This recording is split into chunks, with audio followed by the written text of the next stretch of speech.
Méditation du 16 mars, marque d'identité. Vous vous circoncirez comme signe d'alliance entre vous et moi. On ne doute pas des raisons hygiéniques de la circoncision dans l'Ancien Testament, mais ce symbole avait une signification beaucoup plus profonde. Il était la marque du peuple de Dieu. C'était une marque dans la peau qui désignait celui qui l'avait comme participant à une alliance, à une religion. Il est intéressant de noter que le Seigneur n'exigeait pas un signe visible de tous, mais un signe limité à la sphère personnelle, à l'intimité. Nous pouvons facilement identifier un sikh par ses longs cheveux, un juif orthodoxe par ses papillotes ou une musulmane par son niqab.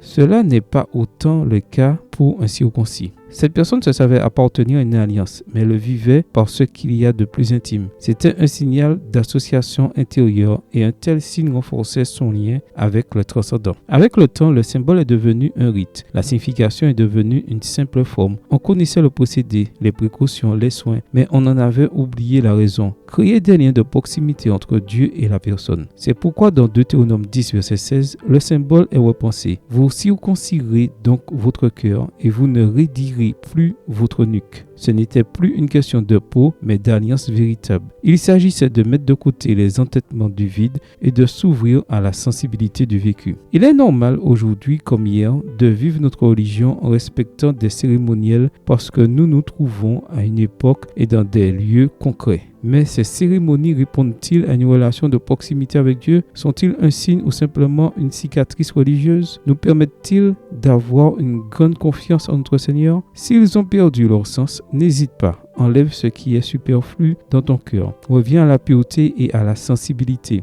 Lutte avec acharnement pour trouver la raison d'une relation véritable. Une relation qui te donne une identité et qui vient au plus profond de ton être. Souviens-toi toujours que la religion cesse d'être une religion lorsqu'elle n'est pas accompagnée d'une relation. La relation est tout parce que cela lie et vivifie. Johnson Gauder, l'écrivain norvégien, a dit « Il n'existe peut-être pas une intimité plus grande que celle de deux regards qui se rencontrent avec fermeté et détermination et refusent simplement de se séparer. Regardons Dieu face à face et disons résolument « Voici mon cœur, il est à toi. » Amen. Bonne journée à toi et que le Seigneur te bénisse.